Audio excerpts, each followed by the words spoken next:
Nadine, retraitée, vit dans son corps de ferme en face du camp de migrants Jules Ferry à Calais. Après 9 intrusions, sa propriété est grillagée comme toutes celles se trouvant sur le chemin des dunes. Nadine, à bout, ne peut plus compter que sur sa fille Sarah et sur le soutien du collectif des Calaisiens en colère.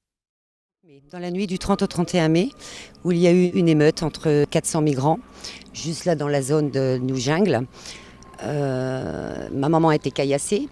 On entendait hurler, on voyait des flammes, il y avait le feu aussi dans le camp.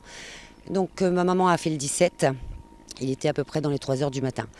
Elle a vu personne, elle m'a appelée en catastrophe. Je suis arrivée de mon domicile de 25 km. Il y avait une cinquantaine de migrants dans la rue avec les bâtons, les battes de baseball, enfin tout ce qui s'ensuit. La police ne voulait pas que j'intervienne dans la rue. J'ai dit si, moi ma maman est réfugiée dans la cave, elle est apeurée.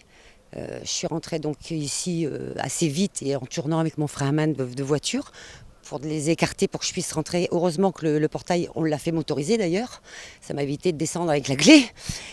Ma maman apeurée, on a refait le 17. On attend toujours, on nous a dit c'est les autorités qui sont sur place qui prendront la décision.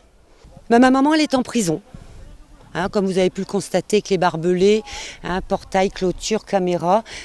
Si jamais elle doit sortir, il faut vraiment qu'elle puisse, parce qu'en plus elle est oppressée dès qu'elle doit prendre le volant. Elle peut plus, elle n'y arrive plus. Donc elle a un gros problème psychologique.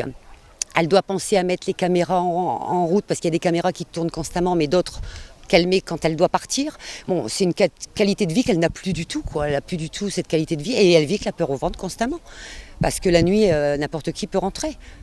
N'importe qui peut rentrer. Quand il y a une émeute, si, 200 migrants soudanais se font poursuivre par 200 migrants érythréens, par exemple, et qui forcent le portail pour se mettre à l'abri, ou qui forcent aussi la maison, elle fait quoi? Elle fait encore une fois 2 fois le 17. On lui dit les autorités sont sur place et puis c'est eux qui gèrent.